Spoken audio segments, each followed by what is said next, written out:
Well, good evening, everyone. Welcome to Woodstock City Council Special 2026 Revenue Budget Meeting. This special meeting of Woodstock City Council has been called for the purpose of considering the 2026 revenue budget. This is a hybrid meeting being held in person here in council chambers and electronically in accordance with Section 238, subsection 3.3 of the Municipal Act and Section 16.6.24 of the City of Woodstock Procedure Bylaw. We do not have anyone attending virtually. We will have a counselor joining us shortly. The meeting is for information and discussion purposes only. No action will be taken as the revenue budget approval is scheduled for the regular meeting of council on March 19th, 2026. This meeting is being live streamed to the city's YouTube channel, and a recording of this meeting will be posted on the city's website following the meeting. An agenda of the meeting can be found on the agendas, meetings, and minutes page of the city's website. Are there any disclosures of conflict of interest? Seeing none, we have probably a longer evening tonight than even Tuesday, so we're going to jump right into it. Each department head will be making a presentation in the order outlined on the agenda. We'll go through the budget booklet page by page, and council will be provided the opportunity to ask questions of staff after that. Tonight, we are going to be starting with the chair of the Woodstock Environmental Advisory Committee, Chris Kennedy, from our committees of council, and following along in your book, pages 104 to 105. Welcome.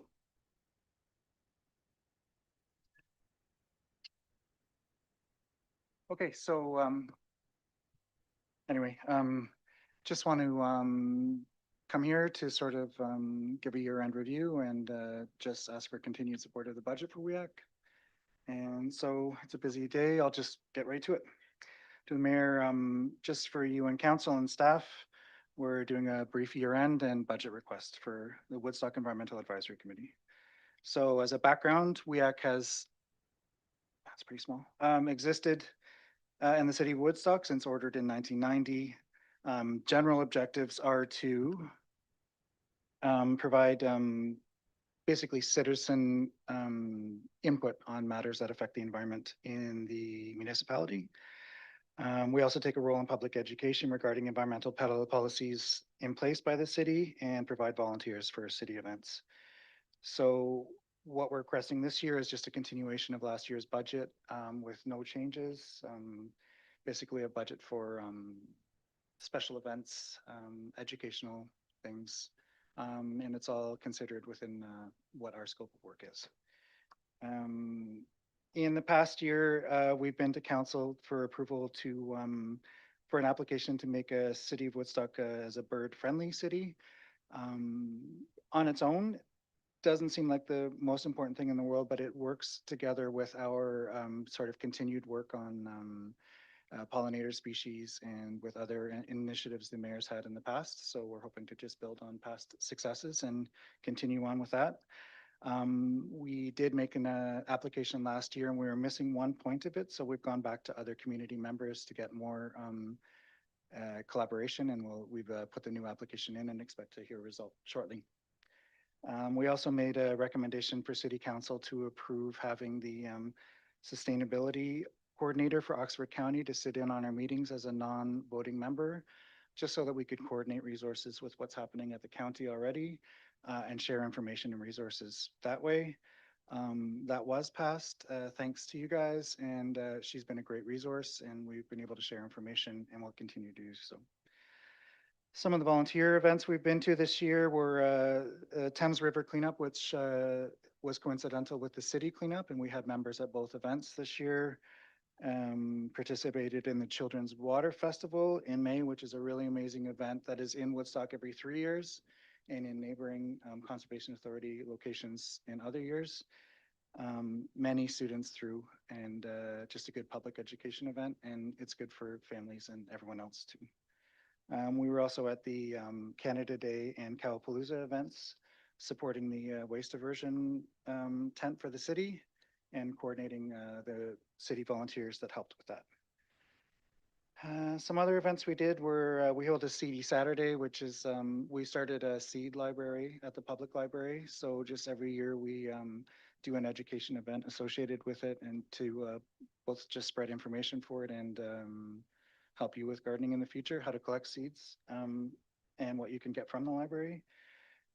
We've done What's on Woodstock article each month to support city events and just improve knowledge of the things that are already happening in the city.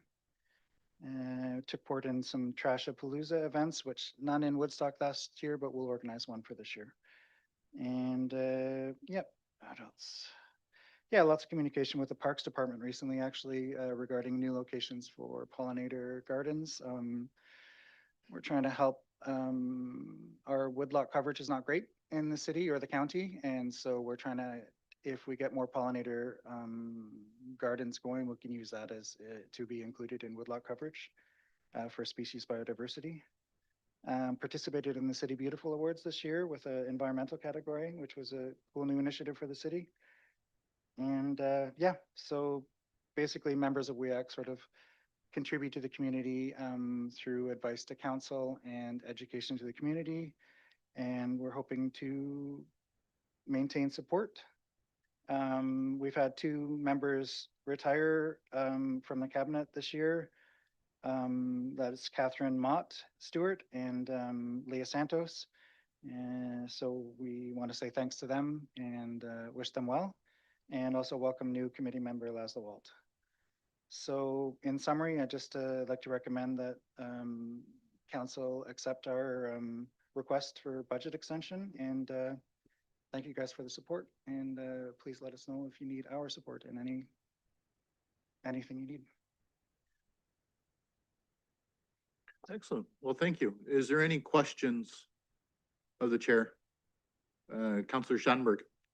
Yeah, thanks, from the mayor through to Mr. Kennedy. One thing I like about the WEAC committee is they can outreach beyond the City of Woodstock committee to maybe see if they can attract other industries to use some of their vacant land for pollinator gardens and to attract everything from butterflies to hummingbirds and everything in between. Yeah, so I think to the councillor through the mayor, our intention this year is to work with actually economic development to get a list of businesses that do have land, which would be amenable to that, even if it's just a strip out front and maybe make linkages along some of the larger facilities. And we're actually working potentially with the GM to have a big site on there as well. So I think that's a great idea and we will continue to do that in the new year. I think biodiversity and pollinator species will be a big issue for us this year. Thank you. Anyone else? Well, I'd just like to say thank you to yourself, but all the committee members and all the committee members for all the different committees of council, of course, for the hours they put in as they are volunteer and just adding to the community. So thank you. Okay, thank you. Thank Thanks, you. everybody. Take care.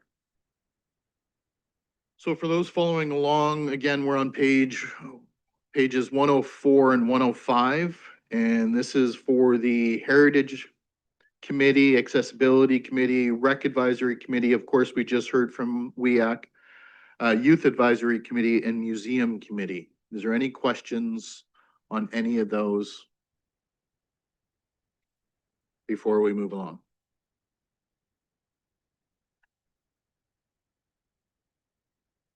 Okay, seeing none. I'd like to welcome Director Connors for Parks and Recreation. He's got a fairly big area to cover tonight, so we will be talking Parks and Rec, parks, recreational programs, arenas, camps, aquatics, Cowan Sportsplex, and special events. I think that's it. Yeah. Am I missing That's something? Sorry, I enough. gotta flip the page for you. No, we're good. Okay. Welcome. Thank you. I'll begin by presenting key highlights from the Parks and Rec Department, followed by division metrics that outline the department's current standing and where we are heading. Rita Haran, the Parks and Forestry Supervisor, will then provide an overview of the Parks Encampment response that Council passed last year. Danielle Cicerelli, manager of Cowan Sportsplex, will provide an overview of the Youth Summer Program, which was funded last year through the Mayor's Community and Social Wellbeing Task Force. The presentation will conclude with a summary of the proposed base budget and addition to budget requests.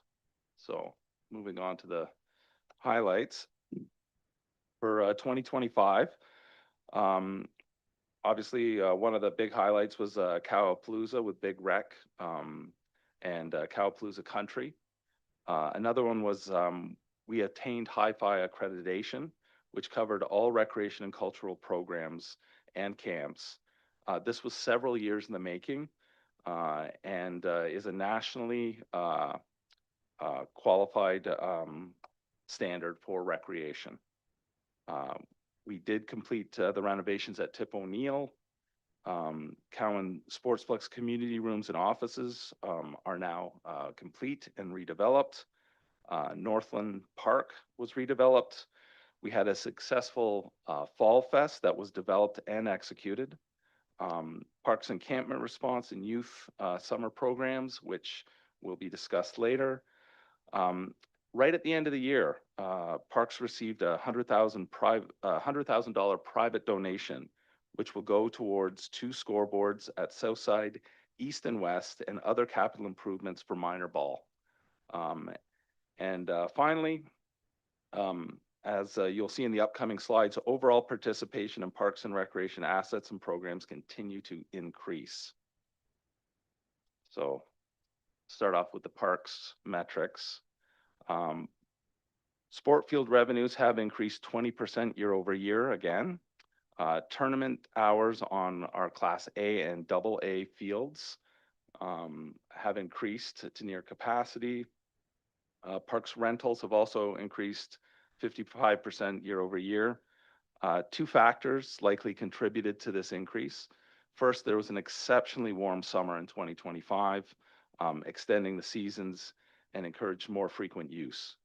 Second, our sports fields and park pavilions continue to see high demand, which is reflective of our overall quality of these facilities. And you can see the 15-year charts up on the screen.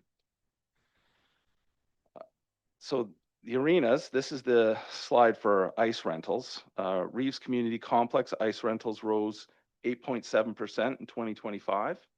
And the Civic Center ice rentals increased 29.7% in 2025. And then the total ice revenue, so the combined of Reeves and Civic, are up 14% to almost 1.2 million. However, ice rentals continue to be insufficient for the community demand. Revenue increases are anticipated to be nominal moving forward as primetime ice is at functional capacity and non-primetime ice has been extended and stretched to their reasonable limits. And then also Gough Hall, the revenues there are up 86% year over year, and the gym rental revenue has increased significantly with the conversion from the hall to a gym now. So aquatics, it's the next slide. Southside Aquatic Center lesson registration total came in at 644,792, representing a 3.3% decrease compared to 2024, which was 666,000. However, fall session 2 in 2025 did not proceed due to the basin repair, which eliminated the entire lesson block. So that's November and December.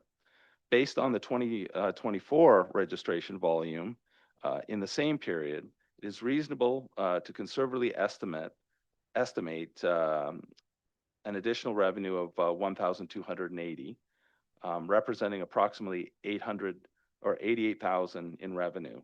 If these canceled registrations are accounted for, the adjusted 2025 total would be approximately 732,000, which would which would be an estimated 10% year-over-year increase. All lesson blocks for Learn to Swim continue to increase from our most popular time, Fall 1, which starts in September, to our slowest Learn to Swim period of time, which is in the summer. Aquatic public swimming and lane swims are also very well attended and have held steady for the last 3 years. In order to meet community need to increase Learn to Swim, work on a retrofit for the community change rooms and an addition to the community change rooms will take place this spring. The effect during construction will mean smaller change room space for people in order to continue to provide the most Learn to Swim lessons that we can accommodate for the community. We've had to make the difficult decision to remove an external swim team to reallocate times for further lessons. This is one of the unfortunate occurrences of remaining open during a reconstruction. And aquatics in this community continues to grow at an elevated rate, so we have to keep going with our aquatic program.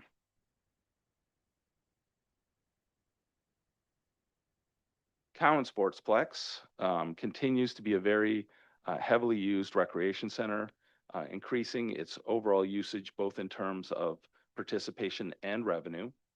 Sportsplex overall revenue has increased 33% year over year, with Cowan Gym increasing 63%, and the indoor turf revenue increasing 31%. The Sportsplex has certainly evolved from a center that just rented out space to soccer, volleyball, and had walking track. It now has multiple sports inside Cowan, including pickleball, lacrosse, basketball, and a wide range of programs from floor hockey, special events, babysitting course, home alone course, Nerf camps, and it's also one of our major areas for summer camps as well.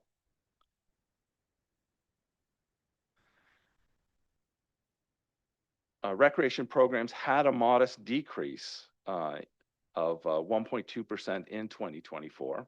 However, more free recreation opportunities were made available to residents with the Welcome program coming to Golf Hall or Golf Gym now in 2025.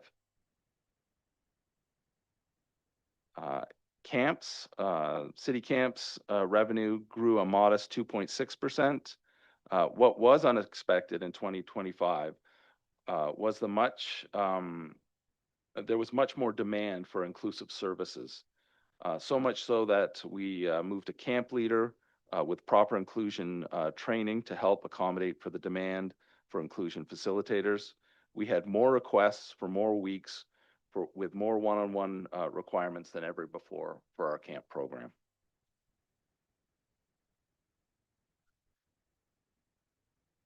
So this slide is the budget to actuals. So this is a chart of the budgets to actuals overall. Parks and Recreation finished 2025 with a small surplus of 7%.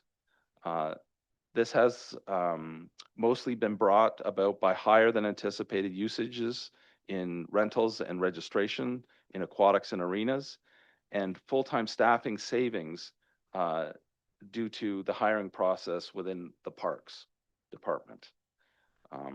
So the next area I'm just going to briefly talk on before we move to the video is special events. Special events do not have registration metrics to review, but are a valuable asset to the community engagement and social well-being. Like all Parks and Recreation divisions, special events falls under the strategic plan of enhance the quality of life.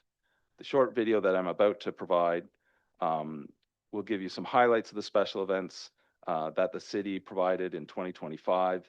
As noted, the second highlighted slide was one of the most significant changes was the introduction of the Fall Fest, which was well attended. So I will start talking and hit this video. Go. Here in Woodstock.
Go.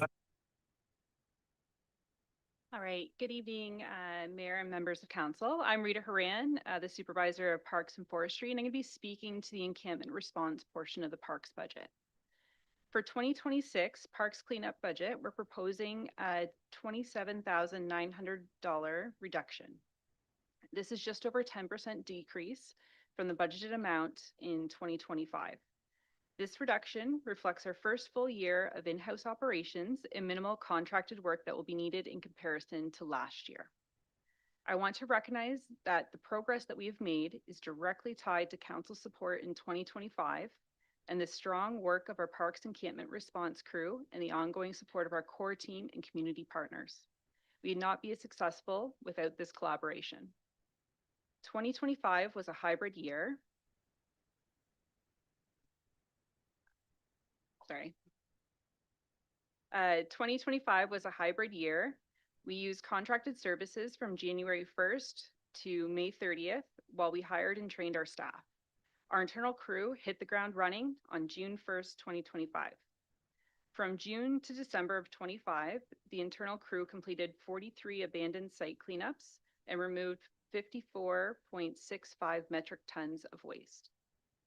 Operationally, having an in-house crew has resulted in faster restoration, reduced health, safety, and environmental risks through quicker removal of waste and stronger coordination with social services, bylaw, police, and community partners. Comparable cleanups show about a 33% average savings when completed by internal staff. This is a key driver for the 2026 budget decrease. So this case study that you can see here compares 2 cleanups at the same location, both with about 3 bins of debris removed. When completed by our internal crew, the cost was just over $6,000, which included the labor, equipment rental, and waste removal. The comparable contractor cost for the same site with the same amount of debris removed was $8,436.34. We are seeing real savings. We are also seeing better responsiveness. Response time from service call to the start of a cleanup has improved from about 14 days under contract service down to 0 to 2 days, with the internal crew being able to respond a lot quicker. This is why we can propose the 10% reduction to the 2026 budget. We're no longer in a startup year, and we're now positioned for a full year of internal operations with minimal contracted services. We'll be maintaining and in practice, even improving service levels through faster, more consistent response. And again, I want to give credit for the success to the dedication of our staff and the continued support of our community partners, core team, and council. Thank you. I'll pass this over to Danielle for her portion of the presentation.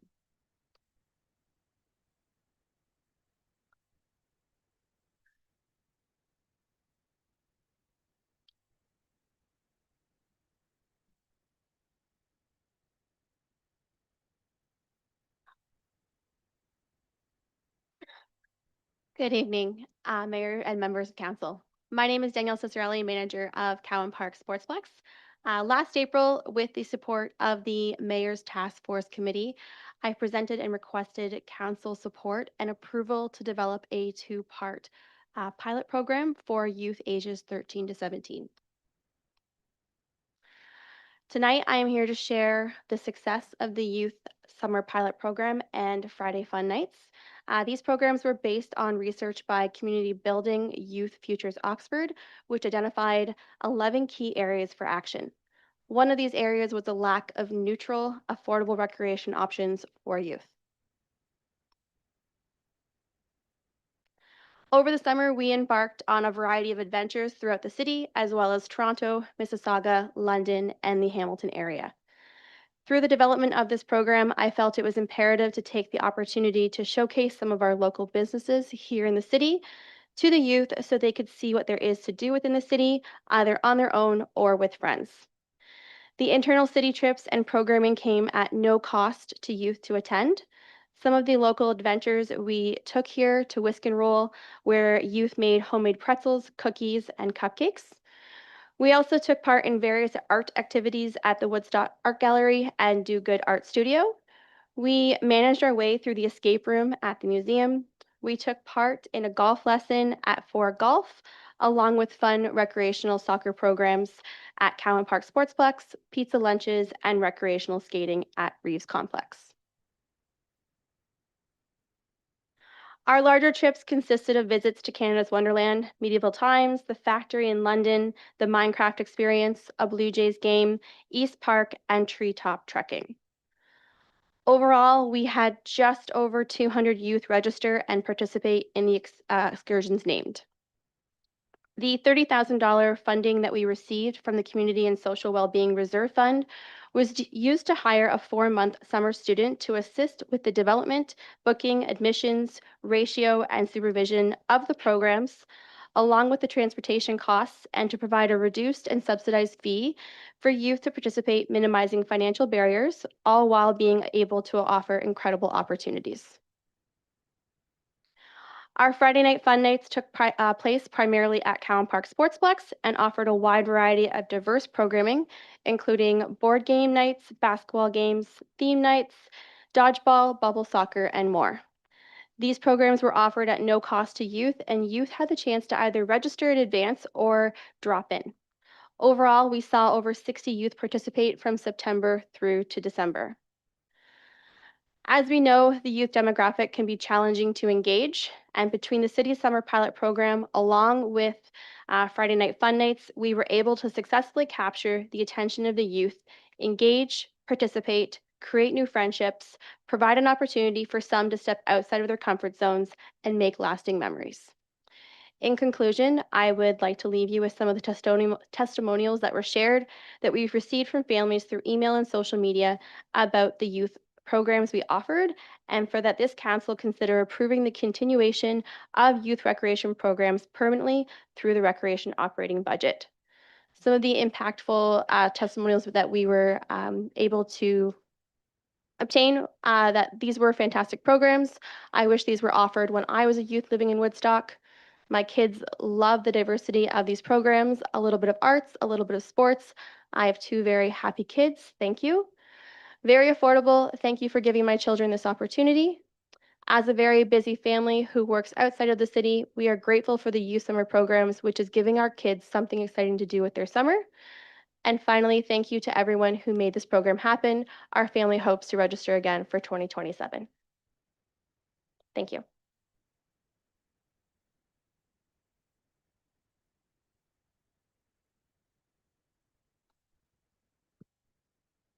Okay, back to me.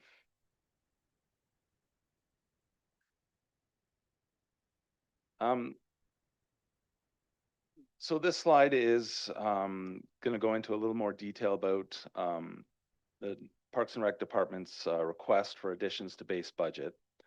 One of the most significant and consistent trends within Parks and Recreation Department is the increased uptake in our facility rentals and the expansion of direct program offerings in our community.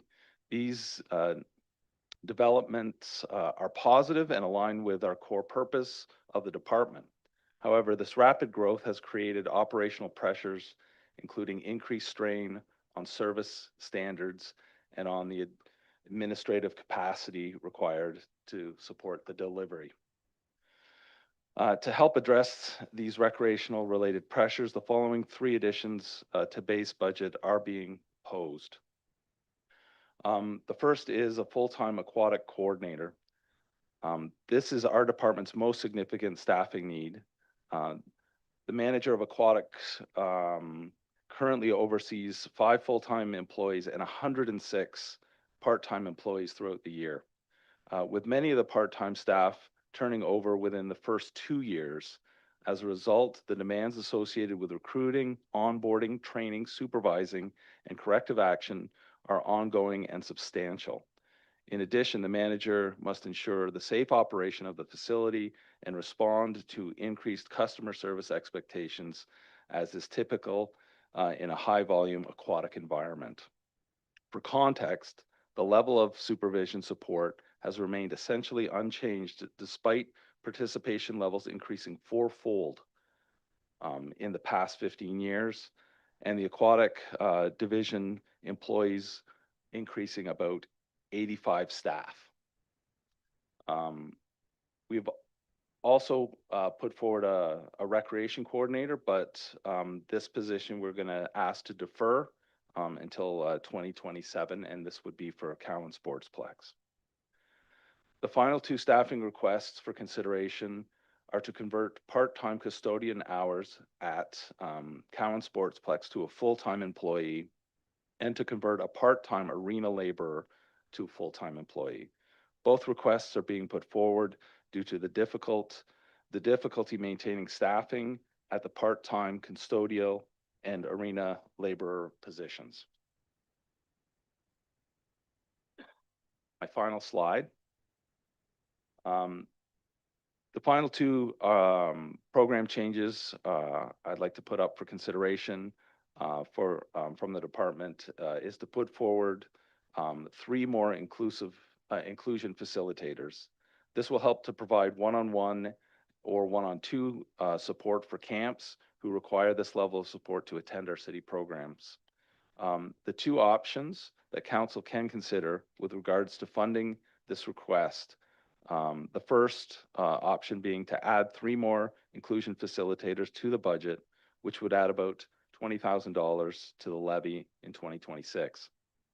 Or the second option, fund all inclusion coordinators out of the slot revenues, which would decrease the levy by $20,000. And the final request is to continue with the youth summer program that Danielle has outlined in its present in its present budget. This would come to about $27,000 of impact to the levy. And that is the end of my formal presentation. Okay, thank you. First off, any questions on the slides before we get into individual pages? Counselor Schattenberg. Well, and I will open it up, supervisors that presented. If you have questions for them, we'd ask them to come forward as well. Counselor Schattenberg. Yeah, from the mayor through to Mr. Connors, you had mentioned an increase in staffing for arenas. Would that be at the Twin Pad complex or is that at Civic Center? Where's the need necessitated? Your worship, through the councillor's question, that would be at the community complex, Reeves Community Complex. But with full-time, the staffing is shared, so it's not just strictly there. It would just be for the arenas generally, but it would mostly be at the community complex.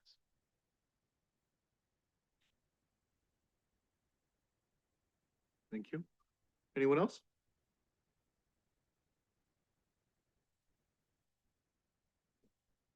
Okay, let's get into our booklets. Of course, we got a lot of pages to cover here, so we're going to start on page 57 for Parks and Recreation. Any questions on page 57 of council?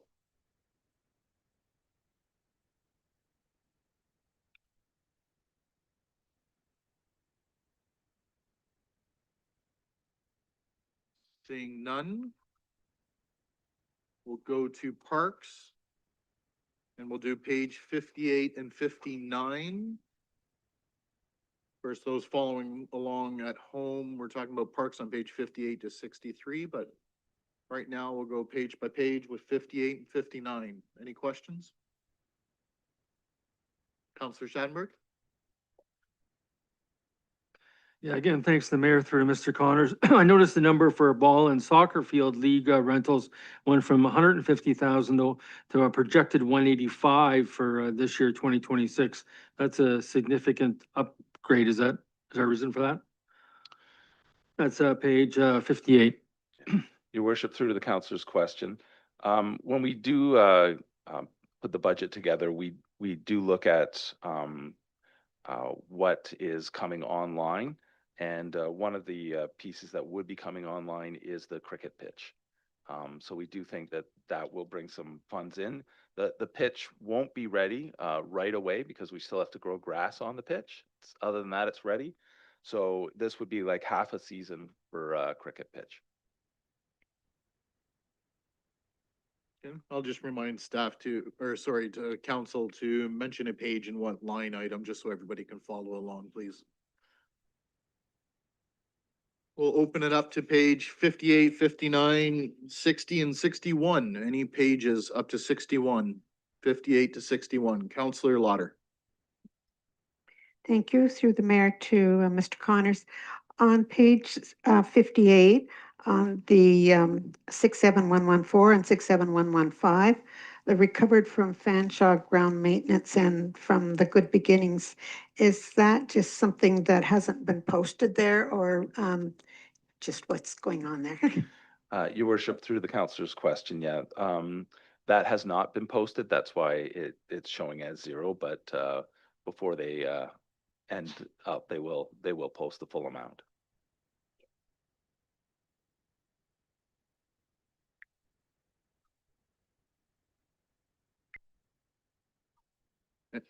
Counselor Lauder. On page 59, the vandalism cost, 831100356. There was quite a cost to that, of course. And do we ever retrieve any monies from that through anything else? Your worship, through the councillor's question, we rarely do. Vandalism costs are just straight costs that we have to absorb as a city. It's unfortunate. It did really spike up this year. Hopefully that won't be the case in the future, but it has been rising.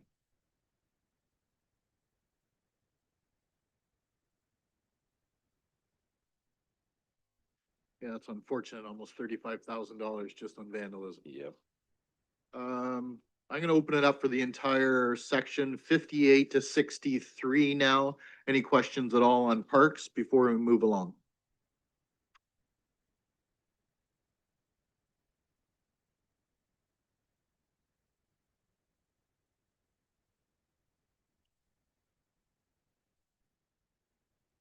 Counselor Shattenberg.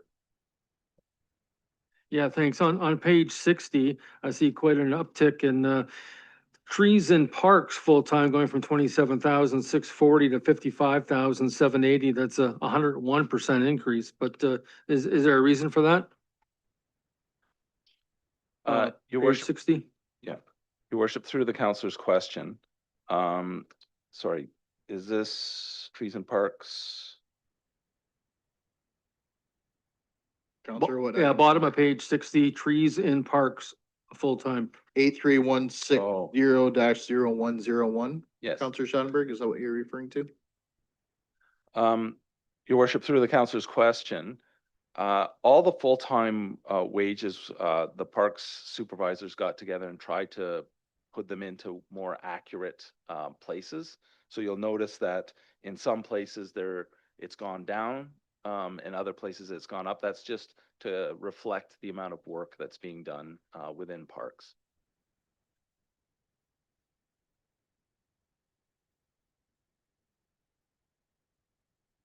Last chance for anything in parks, pages 58 to 63.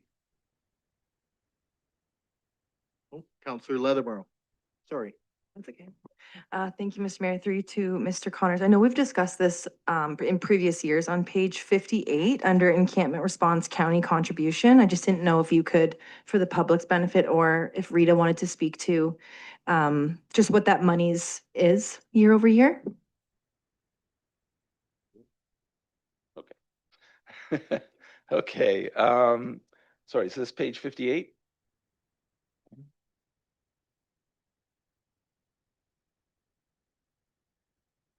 Encampment response, yeah. Yeah, your worship, through the councilor's question, this is the county's contribution. So they're providing some funding for us to do some of the cleanup in parks with encampments.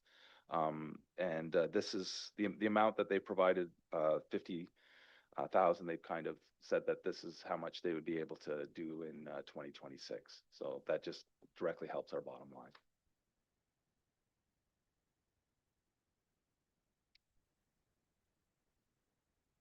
Counselor Wismer Van Meer. This one's on page 62. It is, I gotta bring it closer. I can't read it, sorry. 835408353. This is the ground maintenance water. So we had budgeted 19,000 and it was just over 40,000. And I know we've increased for this year. Why is it such a huge jump in the cost? Was there, obviously there's good reason behind it, but I was just curious what that was about. Your worship, through to the councilor's question, this is the spray and play pad at Finkel. We worked with the consultant to come up with a number that it would cost, but we radically underestimated the popularity of this, and that's why the number has changed so much.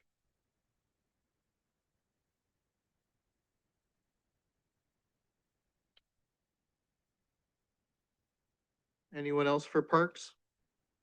Before we move along to recreation.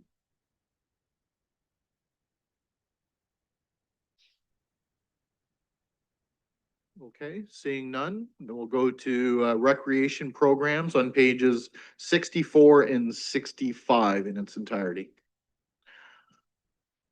Any questions on recreation programs?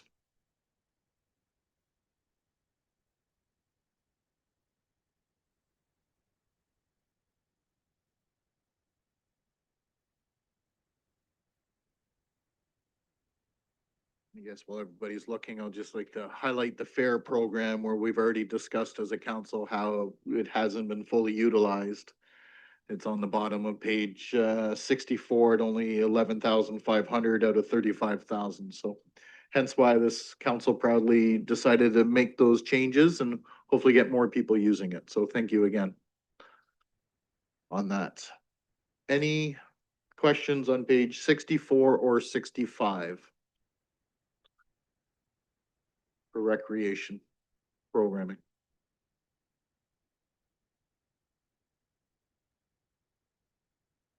Seeing none, we'll go to arenas. Arenas are 66 and 67 to start. Any questions on 66, which is, of course, we're talking about Civic Center first. 66 and 67.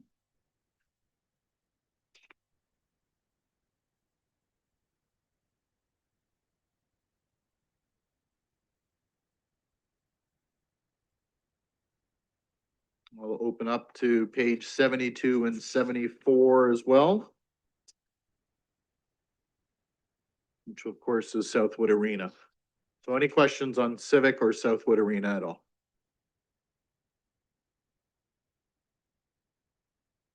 Nice to see those numbers healthy for usage.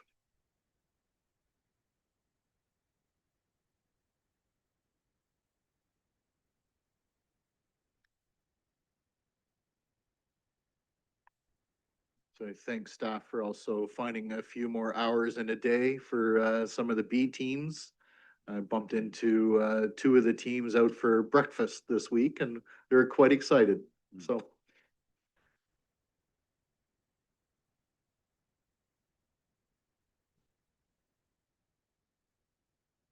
No questions on arenas? We'll move along to camps.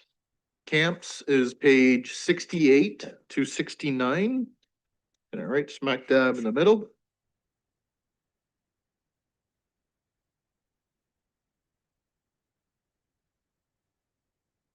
Can we see these numbers going up?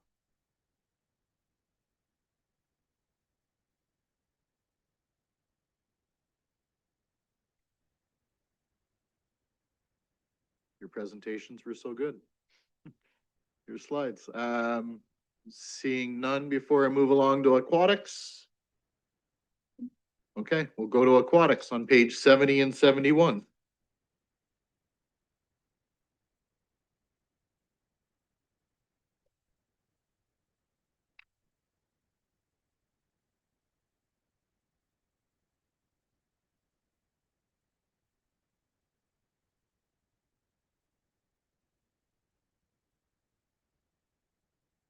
No questions on aquatics?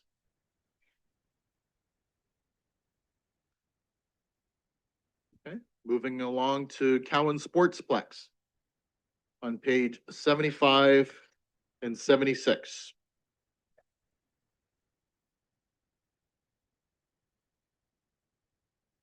Again, pages 75 and 76 for Cowan Sportsplex. Counselor Shanberg. Yeah, from the mayor through Brian Connors, page 75, 672004, and 4 zeros. Cowan Park admissions, is that number up because that's the walking track, or what specifically are those numbers for? Your worship, through to the councillor's question, that number is up due to the walking track. And that number, we didn't get the final numbers until after we put in, so we would be actually putting this number up to 60,000 from 55.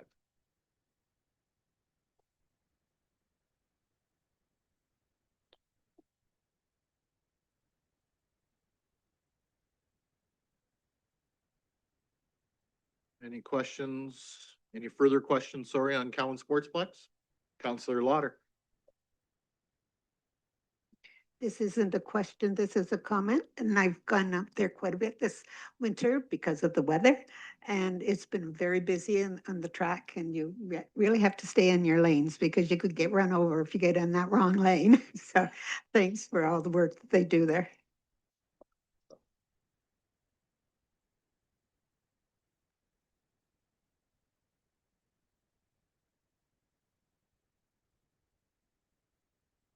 No further questions on Cowan Sportsplex?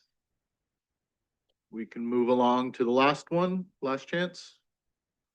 Okay, special events.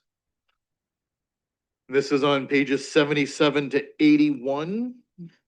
We'll break it up in two. We'll go 77, 78. Any questions on those? Under special events.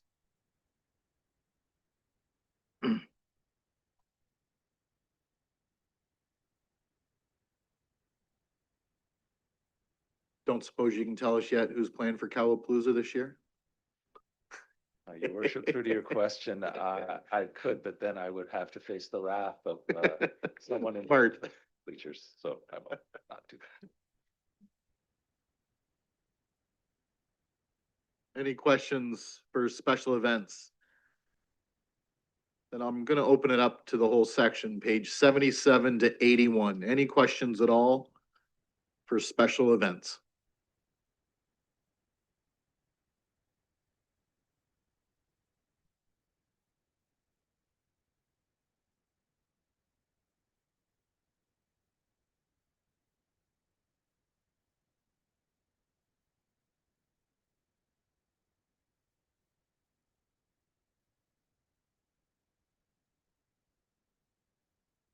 Last chance, any questions on special events? Or anything for Director Connors before he gets to sit down?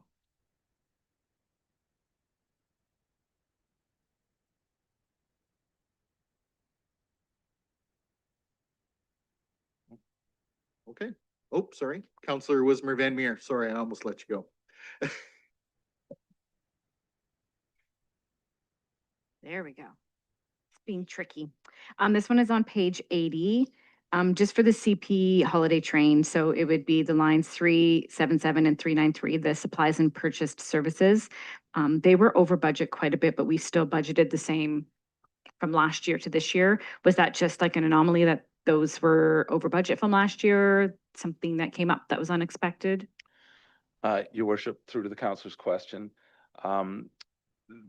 There was some extra funds we did receive from donations, so that's where because we had those funds, we thought there we could do some handouts for the CP holiday train, and that's where it's reflected.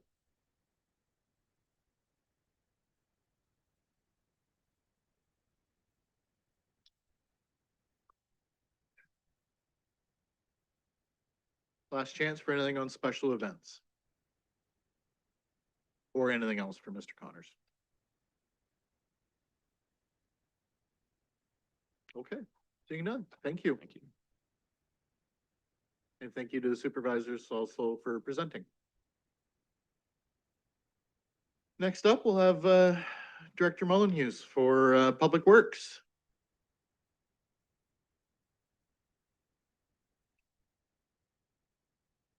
So this is Public Works, Waste, Sewer, and Water, for those following along. Welcome. Thank you. Just give me a minute to get set up here.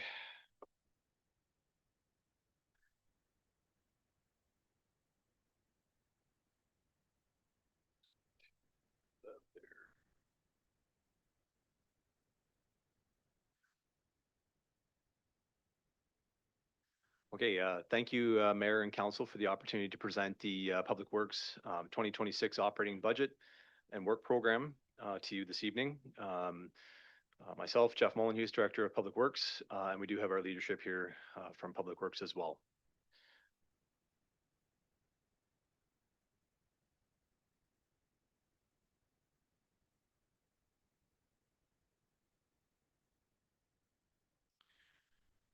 First, just want to give an overview of the 2025 Public Works core service lines and certainly how we were structured through the course of 2025, but also historically. So historically, our core operating areas were divided into four main sections: Public Works, Solid Waste, Sanitary Operations, and Drinking Water Operations. The Public Works 0300 account includes administration components for Public Works. It includes road operations, storm sewer operations, and garage services. We operate and maintain 220 centerline kilometers of city roads, 300 kilometers of sidewalks, 225 kilometers of storm sewers, and approximately 7,300 stormwater structures throughout the city. And these are assets that are owned and operated obviously by city forces and by the city. We're also a service partner with the county, where we provide services for county roads within city limits. We provide operations and maintenance activities for sanitary sewer operations and drinking water operations throughout the city, as well as curbside collection and depot management for solid waste services. To support all these and other programs, the Public Works Garage Unit provides operations and maintenance and capital services for close to 500 municipal fleet and equipment that is of various duty.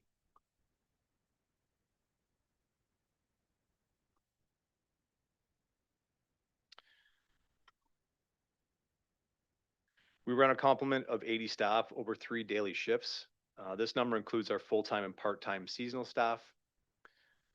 We complete our own maintenance activities for Woodstock roads, and as I mentioned before, we provide services as a service partner to the county under 3 service contracts for road operations, for sanitary and water operations, as well as solid waste operations. These have historically been our main sources of revenue in terms of what we get back for the services that we provide. In 2025, our garage division operated under the Public Works Administration umbrella and provided support services, again, to all of our internal departments, as well as to fire and police. Operationally, we have a heavy focus on day-to-day operations. Our primary focus on deployment of resources and equipment and labor, as we have in established practices. There's a limited capacity for program effectiveness reviews for strategic planning and delivery, process improvements, or other opportunities to maximize recoveries and reduce our liabilities.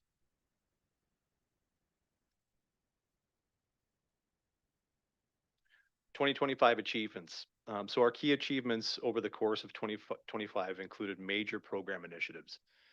We delivered reliable core services within historical service models, but adjusted to the changes in solid waste programming.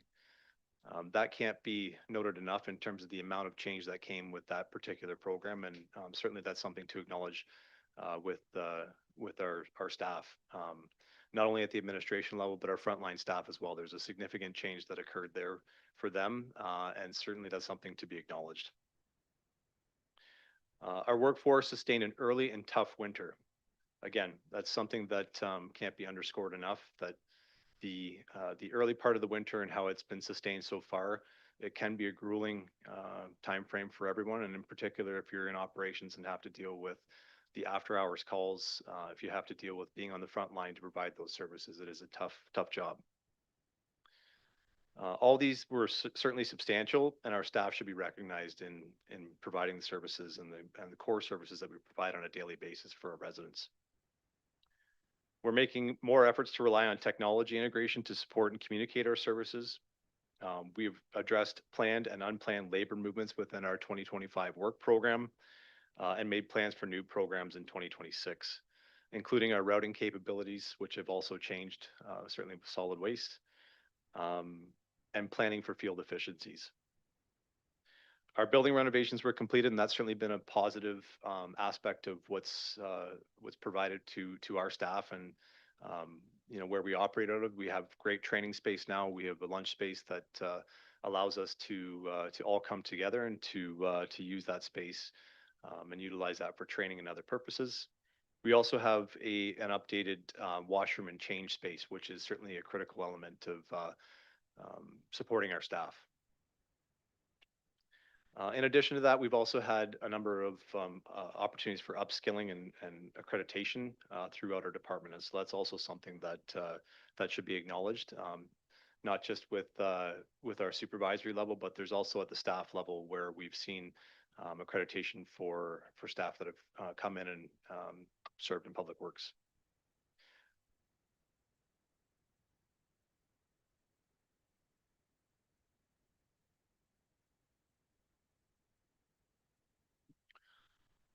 Alongside the successes, we've also had some challenges that 2025 certainly presented us.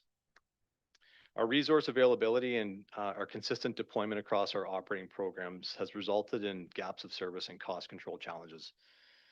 We saw this in our staffing and labor organization. Internal movements usually had a cascading effect that required department time and attention. Processes for onboarding and training typically are significant, and we do see a number of staff movement with part-time and full-time movement throughout our program. Temporary and seasonal labor movement coming and going as well, and onboarding and training as well associated with that. We had a number of full-time position vacancies throughout 25, which was a challenge certainly with the programs we are required to deliver. And to be able to do that, we need the resources to be able to do that. In some work areas, there isn't a staff complement available for redundancies. So that's another challenge with our labor, where when we are short on staff, then we are either looking to redeploy from other service areas or we just don't have other options. We saw this year, certainly within our garage area, and all of that then that has an impact for our equipment reliability. We are critically understaffed in our garage area. We service close to 40 major unit types that are higher in maintenance needs. And that includes our transit, so our buses, our plows, and our garbage trucks. These are critical city services that we need the resources to be able to address these in addition to the other elements of our fleet. And not just fleet, even small engine asset types as well. So in this area, we rely heavily on contracted services, and certainly that helps get the program delivered. However, there are challenges with that as well. In an ideal world, this complement would be something that we could provide in-house with our capabilities. but it really is a capacity issue that we're managing. And with those limited internal resources, we've become reliant on the contracted service to be able to complete that work. Again, this brings other service delivery challenges with workflow issues that we have to manage with external partners, and waiting on queuing for them as well. We eventually get that job done, but it does take us longer to do it, and it does come with some administrative challenges as well.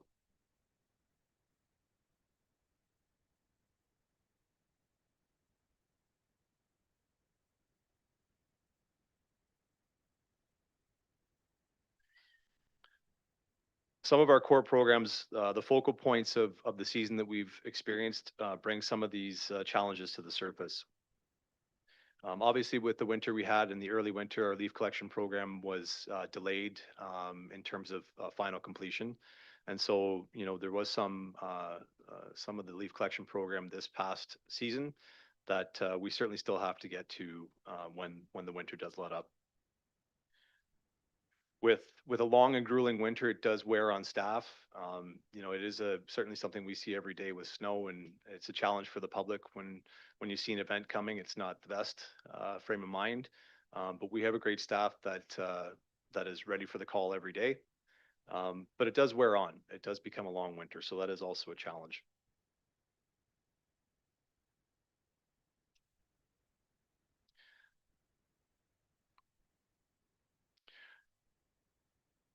When we see the 2025 financials, you can see within each program area, there's some that's underspent and there's some that is overspent. In large part, this is how obviously a joint labor movement like we have with our roads area, as well as our solid waste area. We share resources between this area in terms of staffing. So when we look at our budget performance, we're looking for our divisional performance where you know, we want to make sure we meet that target from a divisional level. We do drill down into the program level as well, and hope to meet what we can within those particular projects and programs. However, you might see some fluctuations there based on some labor movements and some equipment movements as well.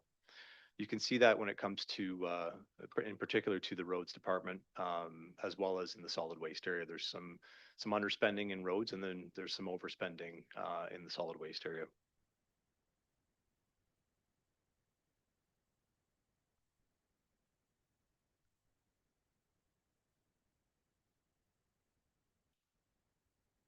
Our 2026 base budget. So this is an overview of how we compiled our base budget for this year, and an overview of some of the changes in terms of what we're presenting to you in the base budget format. So first, one of the things we wanted to do was separate out a garage function from within our public works area and give it its own cost center area. We've reallocated hours of staff within our core roads and solid waste areas. And that has to do with changes that we saw, obviously, with curbside collection, but also with Enviro Depot changes with respect to recycling and the transition that took place there. As mentioned, I guess, as far as our solid waste programming, you know, we were expecting, you know, obviously seeing these changes coming, and there's a lot of planning we can do. But this year's a lot of optimization of what was planned. And part of that is analyzing how things are going, and certainly what opportunities we have there as well. We've adjusted vehicle and equipment rates to address increasing equipment capital and operating costs within our budget program. And these impacts will primarily be seen within our equipment costs for all of our services, but you're going to see them primarily certainly in garbage and organics. Our base budget is structured primarily to sustain existing service levels and program structures. While operations are delivered efficiently, the base budget presented does not meaningfully address program effectiveness, modernization, or emerging service pressures. Without targeted investment, the budget perpetuates services that are not fully aligned with Council's strategic priorities and what we feel is the desired community outcome based on frontline communications.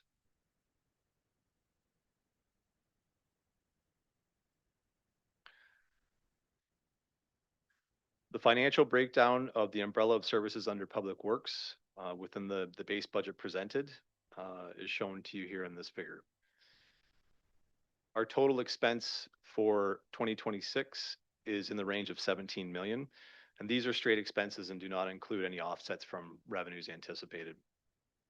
In addition, the fleet and business support area does not include, it does not show in this line the direct O&M costs, operations and maintenance costs for vehicles and equipment. That is reflected within vehicle rates or charge out rates, and they're transferred to reserve from our operating program equipment charges. Just to give you an idea of scale in terms of 2025 for operations and maintenance costs. So we had an internal labor cost of about $300,000. We had an outside work cost, and that's a contracted services cost of about $800,000.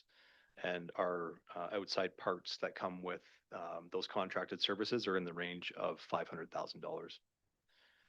These are necessary costs that are required to keep our fleet and support our fleet services so that we can provide equipment to frontline staff. In the case where we can't meet service demands through contracted services that we would typically use through Garage or through our own labor resource, there are times where departments do have to pivot and look at other opportunities on their own, and that also comes with additional costs, which I can't summarize for you here today. As you can see, the total base budget burden across these services is in the range of $17 million. These services are delivered under operating contracts. Most of these services are delivered under operating contracts as a service partner with the county and account for a small portion of private recoverables that we would have as billables towards third parties or other elements of public works operations, particularly in the right of way. Relative to the 25 operating budget, you can see there are areas within 2025, again, that we didn't meet the planned job costs. This is in large part due to how we allocate our resources at the operational level. And again, solid waste, we've had to place resources there to meet the service, and that takes away from our roads area in terms of staffing and in terms of equipment. In planning 26, we are planning for what we can reasonably expect to be able to accomplish with the resources we have available. So if there is an element in 25 that was unspent, it doesn't necessarily mean that we can't do it in 2026. It will just be delivered through a focused, we'll be delivering through focused project delivery and doing our best to keep the resources allocated to where we have planned.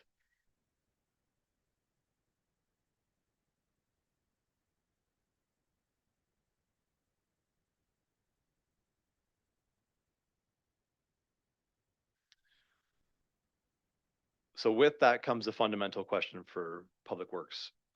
Does the base budget for Public Works meet the needs of the community? Does it align with strategic priorities? Does it meet financial goals and intended outcomes for services?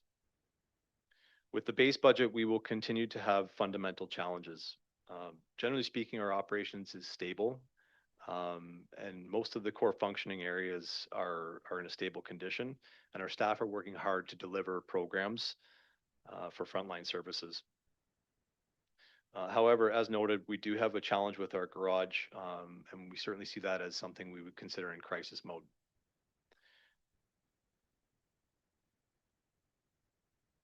With our vehicle and equipment complement, we are understaffed, and it shows in our higher out of service time and our substantial external costs to address equipment needs. And again, this is a service that has to be completed one way or another. So we do rely heavily on contracted services to get that work done. But that is something that will be presented later in terms of additions to base budget. When we do rely on outside services, we have to remember from an operational level that comes with delays. It comes with other challenges that such as inflated costs for services and reduced time available for our staff. And our staff being to the point of, we can utilize a full year out of our own staff complement. And if we're using a contracted service for the same cost, we're going to get much less out of the services that we get from them. Municipal services have grown in complexity and demands from the community. We have expanded infrastructure responsibilities, regulatory requirements, service level expectations, and community demands, as well as liability that comes from a general operational environment. Our current structure, again, is working hard to deliver daily operations, but we do have that limited capacity to address these service issues. With the existing complement we have, our base work program will be able to deliver our base elements that we have in the past. That is a heavy operational focus on delivering day-to-day services and tasks. Our base is focused on maintaining these existing levels and performing maintenance in a reactive manner. It has limited revenue opportunities and recovery opportunities other than from what we see through contracts with the county. And we complete standard operational reporting and base compliance methods. Again, this is an internal focused program.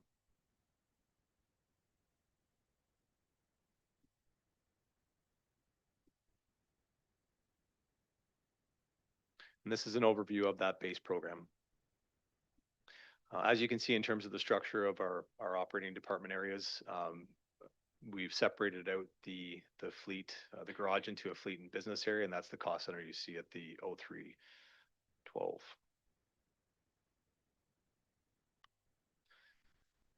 For 2026, I will acknowledge that the asks look significant. But let me assure you that what is proposed comes with a financial plan that we are aiming to minimize the immediate and long-term impacts of any new proposed staffing. If approved, these roles will give our staff the best chance to perform frontline services.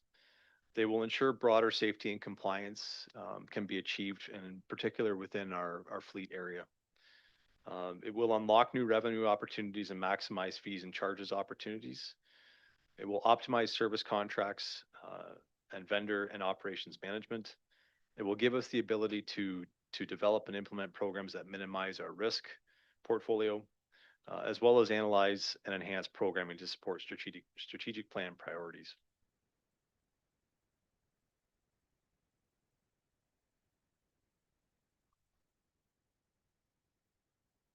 We're proposing additions to base to support a transition from reactive operations to strategic alignment and progressive infrastructure management. With the additions to base, we can shift our operations to modernize service delivery, to shift to asset and lifecycle practices. We can outlay performance metrics and dashboarding and deliver program and policy innovation tactics.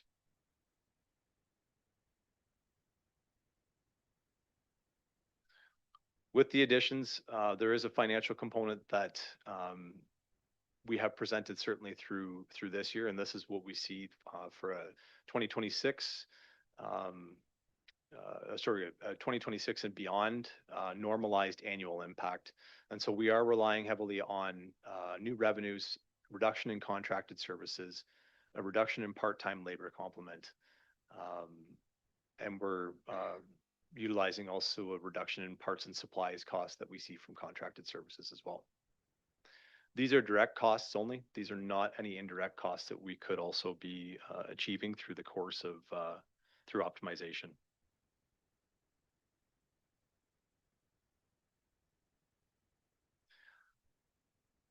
With that, there's obviously the additional opportunities that we have within our work program. And so these are some of the elements that we would see as additions to our work program that we could oversee and deliver through new resource allocation. These roles will build into our operating environment to ensure reliability of our core services, enhance alignment with council's strategic priorities while remaining financially responsible. These additions would strengthen our capacity to manage increasing internal and external service demands. It would, like I said, unlock new revenue opportunities and protect service levels, and will give us the capacity to implement operational programs and policy framework that align with our strategic priorities.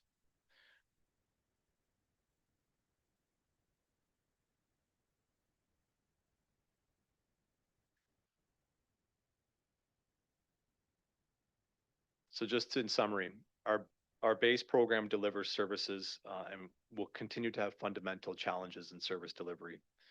We are proposing additions for strategic plan alignment, and we're certainly hopeful that that's something that we see support with tonight.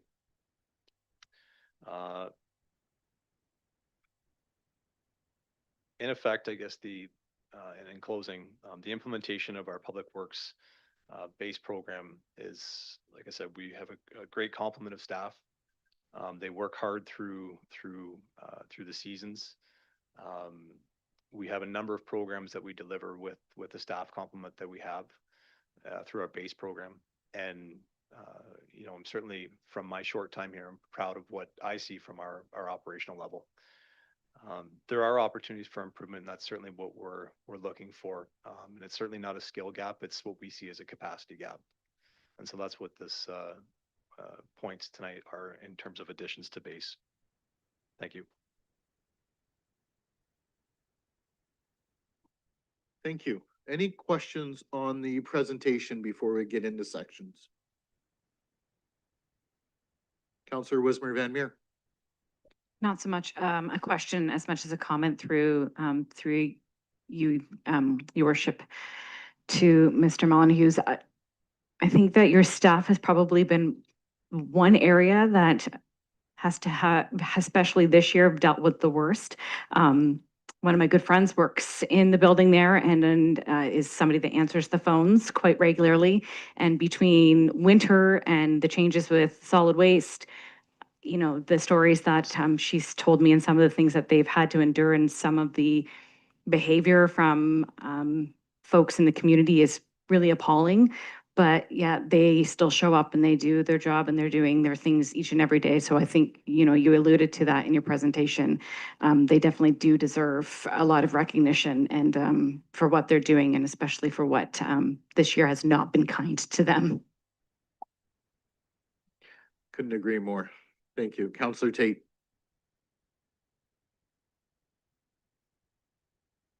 Through the chair. Just a couple comments on the additions. I'm glad to see like a number of them isn't actually going to cost us very much because we're converting part-time and contracts.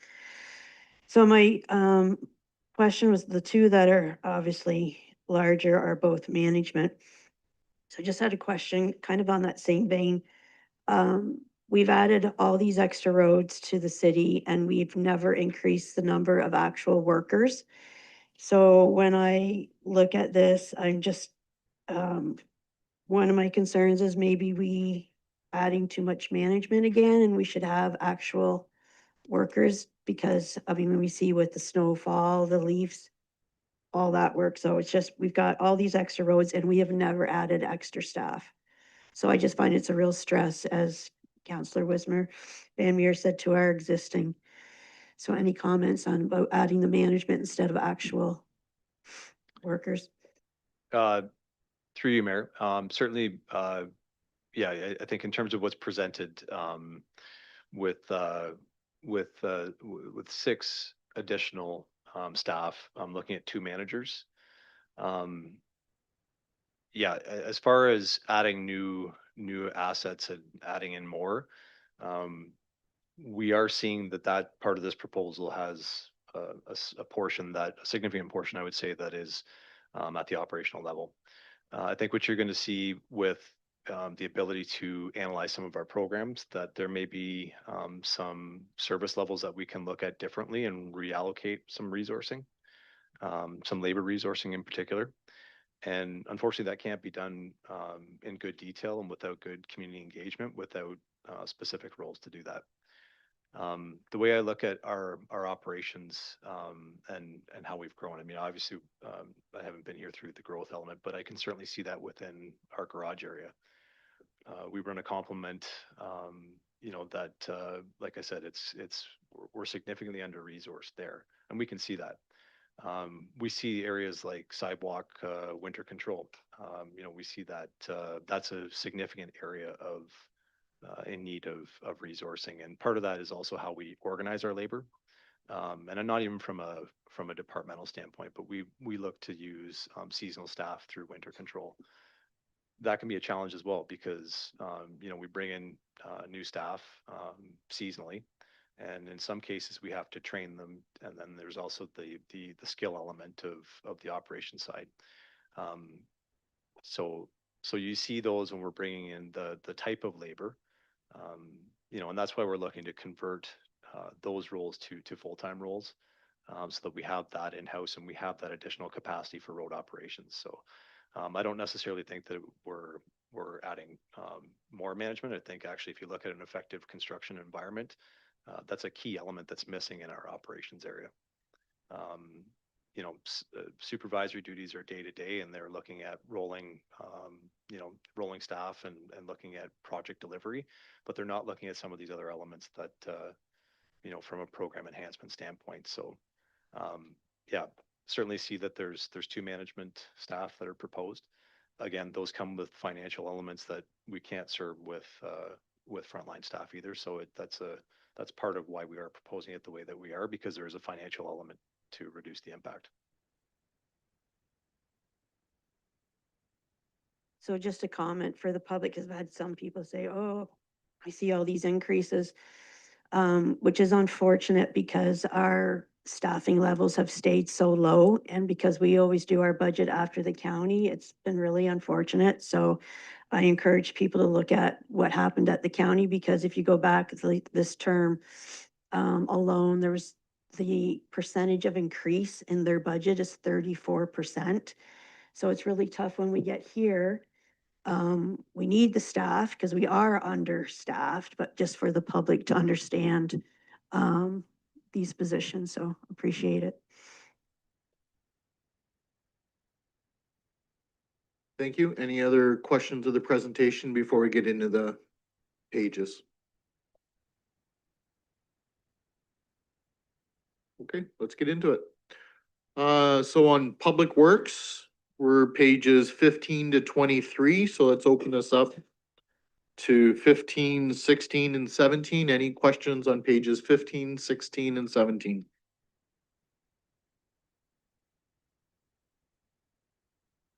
Counselor Martin? Thank you, Mayor Accioni. So my questions are going to be about categories in general. You mentioned during your presentation that we didn't meet our operational job costs in 2025, so we are underspent in some categories. So for example, bridge maintenance, as a category, 15,000, but we only spent 12,000, but we're budgeting 24,600. Again, guardrail, 25,000 underspent, but asking for 60% more. I saw this a number of times throughout the budget. Yep. This is being presented to us as a base budget, but yet a 60% increase in a category isn't just staffing. We appear to be doing more within some of these categories than what we did last year, not just the exact same as last year. And I would love the opportunity to sit down and kind of go through this with you after your presentation today. But do you want to just kind of speak to that on, we were underspent in 2025 on some things. Are we adding in 2026, or are we actually just doing the exact same as we planned last year? Yeah, through you, Mayor. So when we compile the work program, it really comes down to allocation of hours, not only for labor, but also for equipment. So what's presented in this budget is what our plan is for 26 with the hours that we have available with our staff. So when you look at the overall program budgets, we're looking to take what we had. Let's say if we have 10,000 hours in a year, then we're going to allocate those 10,000 hours, and it might be different between each project area, or may increase or decrease. When we do allocate differently in terms of our hours for labor and for equipment, there may also be materials and supplies that come with that. So this is our plan for 2026, like it's presented. It wouldn't necessarily be the same amount of work to be done, or the amount we had budgeted to be done in 25 or delivered in 25. It would be what we anticipate to spend in terms of hours and other resources to complete those projects. So typically when we look at, bridge maintenance, for example, we may budget historically for 200 hours. If we look at how we allocate our program hours this past year, we're going to allocate more hours towards that because there's other duties that we could be doing on that type of activity. And we just didn't get to, or we weren't planning to do in previous years. So that's really where we break down the 25 to 26.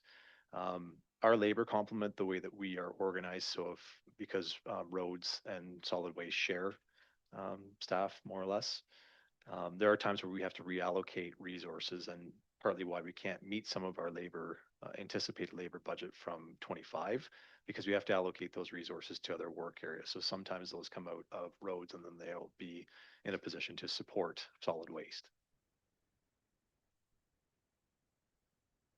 just a question of clarification then as a follow-up. So if, I think what I heard you say is if I see a 128% increase on curb repairs in 2026, I should see a shifting, it's in actual hours, that's coming from somewhere else. The last year, the effort was on something different. Correct, yes. Thank you. If I may just add one, sorry, there's always work to do, certainly in operations and talking about maintenance activities. So we really have to allocate our resources towards where we see some of those higher needs. You know, we don't have all those metrics we can present to you in detail, but that's certainly how we, let's say on a per meter basis or something like that, that we would allocate our resources accordingly. Thank you. Councillor Tate? Yeah, just on that, just for the public's benefit, because the amounts weren't mentioned, so I don't want the public to think we're spending thousands and thousands of dollars. So like the bridge maintenance was like 11,000 up to 19. Guardrail was 5,000 up to 14. The culvert and ditch maintenance was 16 to like 32. So I don't want the public to think that this was thousands of dollars. We're now increasing. So just for the public's benefit.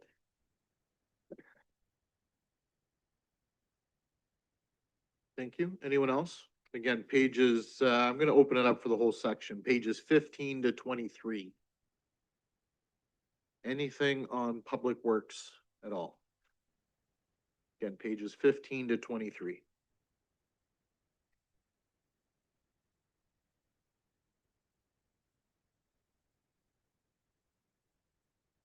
As expected, I see our overtime's been high in snow control, but no big surprises there.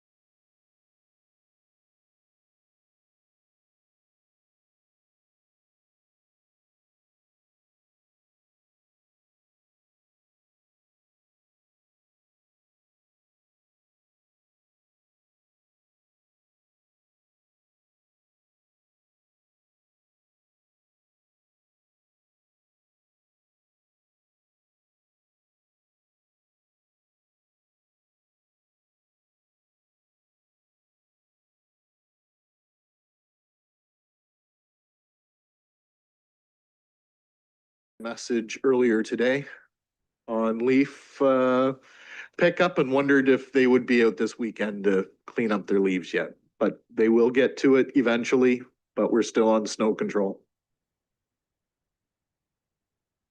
Yeah, it went back. I saw that.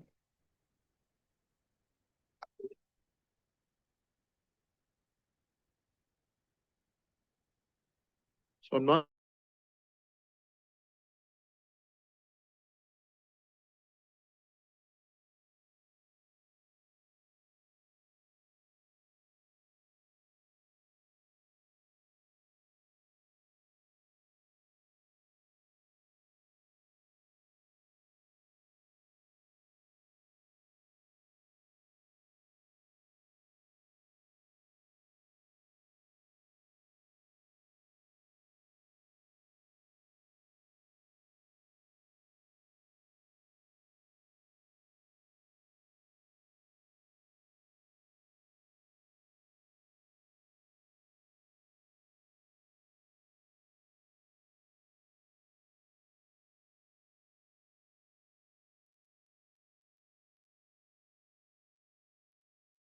we need a 5-minute break for IT.